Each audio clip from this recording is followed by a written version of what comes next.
जिल्हाधिकारी कार्यालयामध्ये आज बऱ्याच वर्षानंतर मी पहिल्यांदा या ठिकाणी आलो.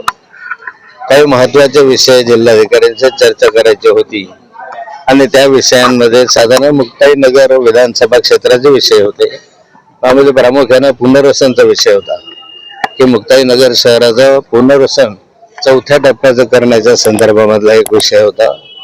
दुसरा त्या ठिकाणी माझी मार्केट गेल्या अनेक वर्षापासून तिथल्याच नागरिकांची भाजी मार्केटची मागणी आहे, पण तिथे भाजी मार्केटला जागा नाहीये. डेली मार्केट व्हावं ही एक मागणी जिल्हाधिकाऱ्यांनी मांडली.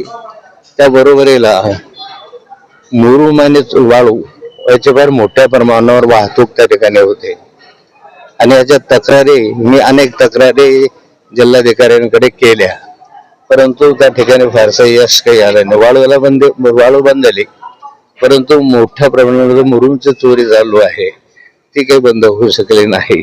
आणि त्याच्यासाठी जवळजवळ 17-18 पत्र आतापर्यंत जिल्हाधिकाऱ्यांना मी दिले. मी जिल्हाधिकाऱ्यांना हे विचारलं की तुम्हाला तुमचा सत्कार झाला की जिल्हाधिकारी कार्यालयाचं कामकाज अत्यंत उत्तम आहे, पण मी एवढे पत्र तुम्हाला देऊन साधं पत्राचं उत्तर नाही किंवा साधी कार्यवाही नाही, आम्हाला आश्चर्य वाटलं. म्हणजे तुम्हाला पहिला नंबर कसा मिळाला इतकं जर चांगलं कामकाज असेल तर.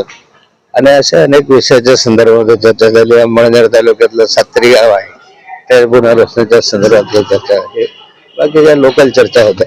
एवढे तुम्ही पत्र दिले तरी पण जिल्हाधिकारी उत्तर देत नाही, नेमकं काय वाटतं? का उत्तर देऊ शकत नाही? मला असं वाटतं की जिल्हाधिकाऱ्यांनी मला सांगितलं की तुमचं पत्र आल्यानंतर मी दूरध्वनीद्वारे खालच्या यंत्रणेला सूचना केलेल्या आहे.